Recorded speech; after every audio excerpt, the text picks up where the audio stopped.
in the headlines. Court adjourns federal government ASUU case to September 16. NEMA rescues 9 people from sinking building in Lagos. Anambra Governor Charles Soludo condemns attack on Senator Ifeanyi Ubah, says security agencies on full alert to fish out the perpetrators. And on the foreign scene, King Charles III addresses UK Parliament for the first time. Hello and welcome to Trust News Update. I'm Darshan Hussaina Usman.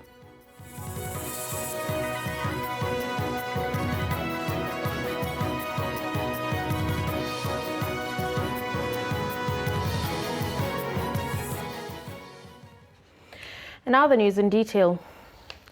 National Industrial Court in Abuja, presided over by Justice P.I. Aman, has adjourned the hearing of the suit between the federal government and Academic Staff Union of Universities till September 16. The federal government has filed a case at the Industrial Court challenging the continued strike by ASUU members. Speaking to journalists outside the court, counsel to ASUU, Falana, berated the federal government for going to the court. He said the federal government should stop trying to blackmail ASUU, maintaining that university lecturers have not stopped working. On his part, the counsel to the federal government, Tijani Ghazali, said ASUU cannot dictate to the federal government what platforms members are to be paid. He said the agreement reached between the federal government and ASUU has been substantially implemented and that details of the agreement will form part of the papers they will be filing before the court. Flight operations have resumed at the Malam Aminu Kano International Airport, Kano, Makia, after a dispute between Federal Airports Authority of Nigeria and Nigerian Airspace Management Agency. Reports say the dispute has been resolved and the scheduled flights have already left the airports for Abuja, Lagos and other places. The aviation workers had earlier disrupted operations over disconnection of power supply to all NAMA staff accommodations. Attorney General of the Federation and Minister of Justice Abubakar Malami SAN says improvement of the remuneration and conditions of service of judicial officers remains uppermost on the agenda of President Muhammadu Buhari. In a statement signed by his Special Assistant on Media and Public Relations, DT Umar Gwandu, the minister stated this in his address at the 2022 Court of Appeal annual legal year. The minister noted that the ongoing process of improving the welfare package of the judicial officers will be completed in accordance to extant constitutional and statutory provisions. He said while the budget of the judiciary declined from 95 billion naira in 2010 to 68 billion naira in 2014, there was an upward swing in 2015 from 73 billion naira to 120 billion naira in 2022. He said the government also makes special budgetary provisions to cater for special assignments associated with national elections. Malami commended the foresight of his lordship, the president of the Court of Appeal, in taking proactive steps towards an effective discharge of the onerous constitutional mandate over the outcome of the elections. National Emergency Management Agency NEMA has rescued 9 people trapped in a sinking story building in Lagos. The building is located at 42 Akinwumi Street, Akinwumi North Estate, Mende, Maryland in Ikeja. The torrential rainfall, which lasted about 4 hours in the early hours of the day, flooded lots of communities in Lagos. NEMA advanced team close observations called for more reinforcement of personnel. Speaking with the trapped victims, the lady, Miss Blessing, disclosed that there are up to 9 people, mostly women. The landlord of the building had used a ladder to escape, but NEMA questioned him for failure to contact emergency responders. Someone among the trapped victims contacted NEMA. The Lagos State Emergency Management Agency, State Fire Service, and Police Disaster Management Unit coordinated the rescue of all the 9 trapped ladies. Governor of Anambra State, Chukwuma Charles Soludo, has condemned in strong terms the attack by yet-to-be-identified gunmen on Senator representing Anambra South Senatorial Zone, Ifeanyi Ubah's convoy, Sunday evening. According to a statement by the press secretary to the governor, Christian Aburime, all security agencies are now on full alert to fish out the perpetrators of the heinous attack and will be made to face the full wrath of the law. The governor commiserated with Uba and families of his aides who lost their lives, as well as the state commissioner of police for the policemen who also lost their lives. The convoy of Senator Uba came under attack at Enugu community in Njikoka local government area of Anambra State on Sunday. Some policemen and aides of the lawmaker representing Anambra South Senatorial District were killed in the incident. The Director General, National Council for Arts and Culture, Otumba Olusegun Runsewe, says public disgrace of rapists, fraudulent persons, and perpetrators of other vices in their communities will curb crimes in the country. He said this on Sunday in an interview in Abuja. He further stated that people found guilty of such vices should be taken to their family houses to dance by the village square to serve as deterrent to others. The DG noted that the use of such local and native approach to tackle issues of rape, advanced fee fraud, and other vices would be effective due to significance people attach to family and community ties. We have to use the local and the native approach. People that goes abroad and come back and give us bad names. Because of the mentality, they come back and promoting and celebrating them. So what I think we should do from now is that once somebody commits a crime, he or she should be taken close to the family house. Let them dance by the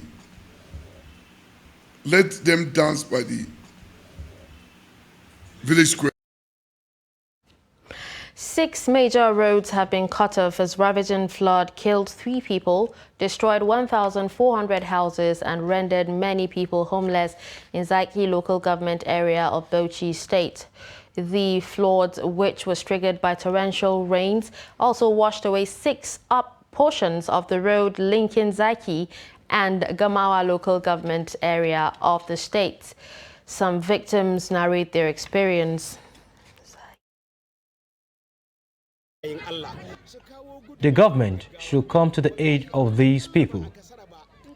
Houses have been submerged by flood, and over 6 communities were also affected.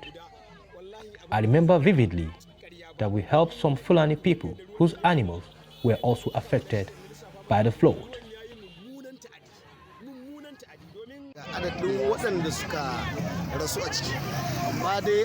The flood killed some people and made so many people homeless. We even visited the families of those that lost their relatives as a result of the flood. We are calling on the government to help these people. Residents of Sokoto are calling for urgent government attention to tackle extreme poverty plaguing the city. This has been compounded by the influx of internally displaced persons seeking food and shelter in the metropolis. Babangida Bella reports that some residents are saying the situation is a threat to social order, not just in the capital city, but in the state. Sokoto State sits right in the front line of the war against banditry by the security forces, as one of the hardest hit among the 4 major affected states in Northwest by insecurity arising from banditry, kidnapping, cattle rustling. It has been battling other kind of social problems that have arisen as a result of conflicts. It has become commonplace to see major streets in Sokoto metropolis overtaken by IDPs who are mostly women, children, who are without an official designated camp, begging for arms and food. These children are future of Boko Haram, and Sokoto will be worth it, because it's only in the federation where there's no serious government intervention to tackle their problem. I heard them talking about this issue of Al-Majuri, that they've gotten grant from Malaysia or Indonesia. I'm calling on the Sultan of Sokoto to use this foundation, Salta Foundation, to tackle this problem because the government has failed. According to Sokoto State Emergency Management Agency, they have 18,000 IDPs in their weekly record. Initially, the camp we used to have was allocated to the army, this 8th Garrison Command, along Arkila Road there. So, but now the government has given us another land where we are going to make another camp at Gagi area. So, but most of these IDPs, they do also have some temporary camps within the town. Yet, there has not been any arrangement by state government in form of camps put in place to manage the IDPs, a situation that forced people like Amamatu, a displaced person from eastern part of Sokoto State, to resort into begging to feed her 6 children. Bandits killed the father of my children after he left home to hustle for the ram to be used for the naming of our then unborn baby. He left me with 6 children. It was on Friday he left. Yet when you ask police where is a particular place that is meant for the accommodation of the IDPs, what is the role of the government? What is the government spending every day in terms of their health care, in terms of their feeding, in terms of the education of their children? All these things are really not there. Eastern Senatorial District have been worst hit by the banditry in the state. This area is made of Sabon Birni, Isa, Ilela, Gada, Gwadabawa, Gwaranyu, and Raba local government areas. You're watching News Update on Trust TV. Coming up after the break. Skin decoration that defies modernity. Do stay with us.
Trust TV, documenting the Nigerian story.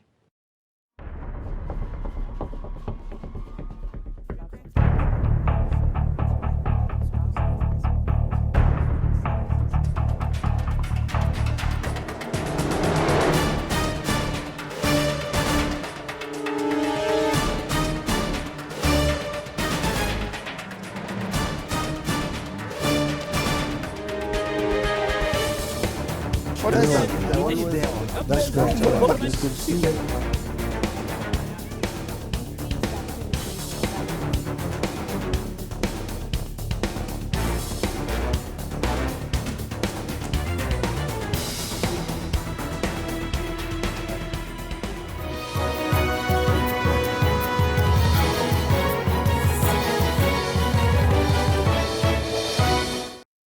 Welcome back and thanks for staying with us. You're still watching Trust News Update. Let's take a recap of our top stories. We told you that court adjourns federal government ASU case to September 16. We also told you that NEMA rescues 9 people from sinking building in Lagos. Moving to other news, Department of State Services says outcome of its investigation on Tukur Mamu is mind-boggling.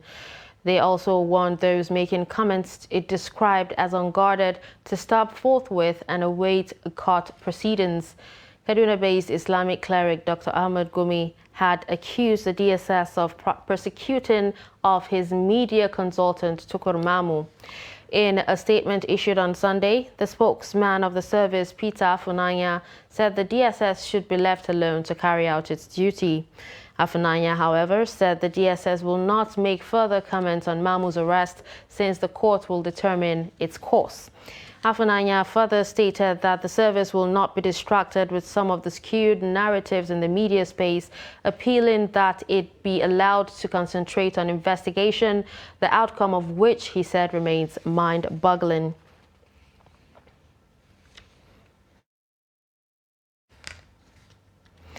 A cleric, Archbishop John Praise, has called on Nigerians to vote for capacity as campaigns roll out ahead of the 2023 general elections.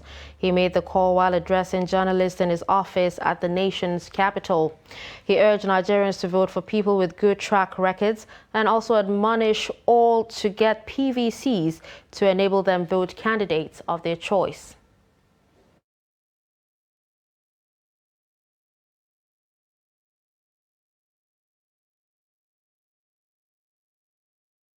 We must vote, people of character.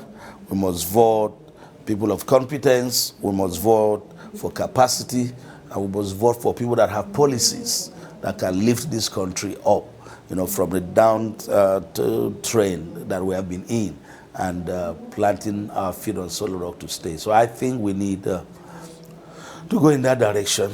We don't have a record of having done things straight in this country and having established a lot of things. We must not vote for thieves. We must not vote for people that will rake us. We must vote for people that are strong enough to lead us as a nation. Many nations in the world today are voting young people. So let's vote for young people. Let's vote for people that are carrying us forward. I'm not saying that the old people may not have what it takes. If they have what it takes to take this country out of the wood, fine. We want people that can handle insecurity. People who can unite this country, because we've been so divided in the last 7 years, 8 years of this administration. We've been so divided, and Nigerians have suffered hunger, and we want all that to be put to rest.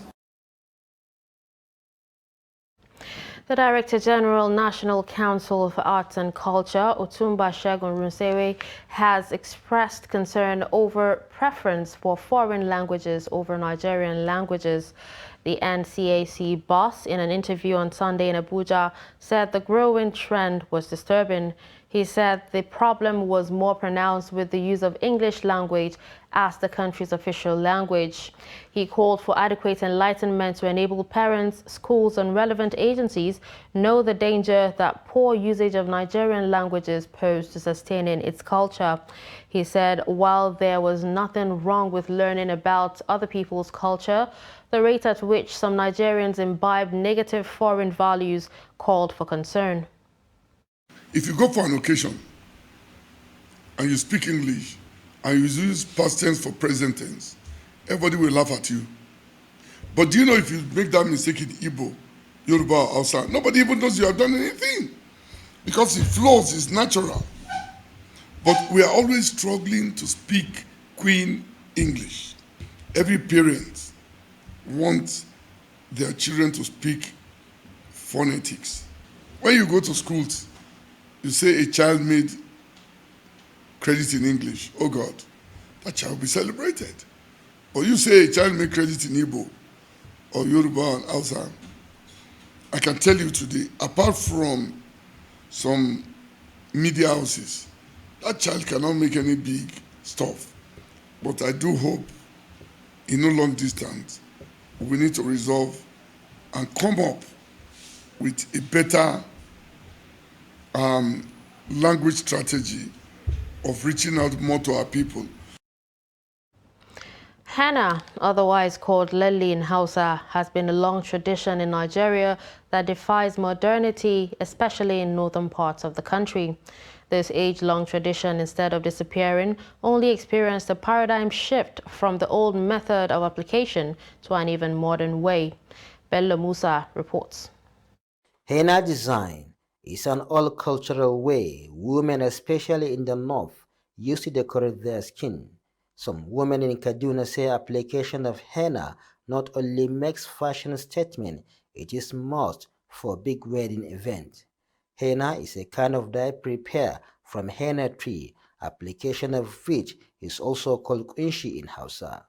Women, especially in northern Nigeria, decorate their skin with henna during ceremony like wedding, marriage, or during festivities like Salah, though women love it so much that they apply it for leisure. Henna is a decoration that women used to do it to beautify their skin during occasion like naming ceremony, wedding, Salah, and any other activities.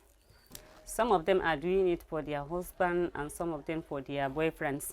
However, in the olden days, women apply henna without much design, but as time flies, modern henna comes in different design. We have different types of henna. Like we have bridal henna, we have casual, we have special casual. Some women express why they like being decorated with henna. Well, actually, I love henna decoration because I love fashion and I'm a fashion designer. I do henna mostly I do it because it looks beautiful, to beautify myself, to beautify my hands and my feet. How does a woman feel like when she applies henna? Well, I feel so excited, feeling on top of the world, seeing the design on my skin. It's eye-catching. So whenever we do it and you see your hands, they look different, they look beautiful. You know, especially from the northern part of Nigeria, we like doing that. It makes us look beautiful, it makes us look unique. Nowadays, celebrating wedding, naming ceremony or festival like Salah is incomplete without women applying henna on their hands or legs. In those days, women personally apply henna on their skin, but the introduction of modern design, many henna artists like Jamila Mahmood finds it a lucrative business. Bella Musa, Trust TV News, Kaduna. You're still watching News Updates. We'll be back after this break. As the 2023 elections draw near, remember, evil prospers when good men and women only wish for peace, but never take a step to make peaceful elections happen. Are you a father? Are you a mother? What are you saying to your children as elections approach? Have you warned them not to let themselves be used to cause violence? Have you explained to them what the consequences of electoral violence might be? Do your part to make peaceful elections happen. Talk to your children. Protect them from unscrupulous politicians who want to put them in harm's way, while their own children are comfortable at home, within and outside the country. Let's join hands to make 2023 elections peaceful. This message is from the National Orientation Agency, NOAA.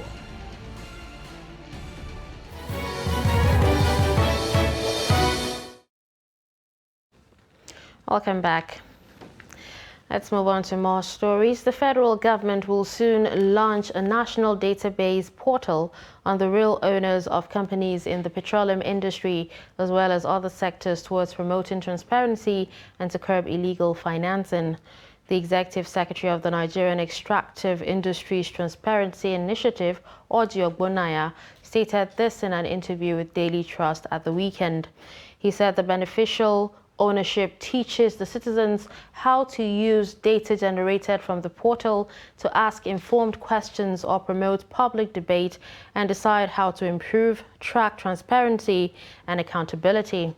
He said NAT has started a process for the validation for Nigeria, which is done every 3 years with a team from AT headquarters in Oslo, who will arrive in Nigeria to evaluate what the country has done in the last 3 years.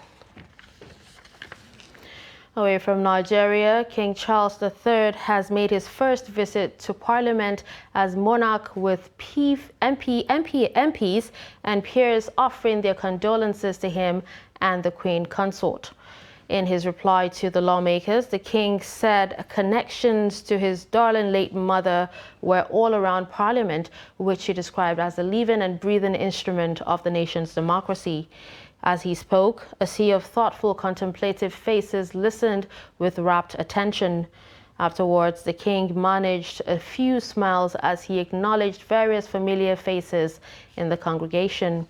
The British monarch and the Queen consort are on the way to Edinburgh, where the Queen's coffin rests at the palace of Holyrood House. The king and other royal family members will walk behind the coffin as it goes to St. Giles Cathedral for public view. For you today, I cannot help but feel the weight of history which surrounds us and which reminds us of the vital parliamentary traditions to which members of both houses dedicate yourselves with such personal commitment for the betterment of us all. Parliament is the living and breathing instrument of our democracy. That your traditions are ancient, we see in the construction of this great hall, and the reminders of medieval predecessors of the office to which I have been called, and the tangible connections to my darling late mother we see all around us, from the fountain in New Palace Yard, which commemorates the late Queen's Silver Jubilee, to the sundial in Old Palace Yard for the Golden Jubilee, the magnificent stained glass window before me for the Diamond Jubilee, and so poignantly and yet to be formally unveiled, your most generous gift to Her late Majesty to mark the unprecedented Platinum Jubilee, which we celebrated only 3 months ago. And finally, in sports, Spanish teenager Carlos Alcaraz claimed his maiden Grand Slam title at the US Open on Sunday and became the youngest man to ascend to the world #1 ranking. The 19-year-old won over Norway's Casper Ruud in the final. And with this, we've come to the end of Trust News Update. Don't forget to follow us across all our social media platforms. I'm Dashan Husseina Usman. Thanks for watching.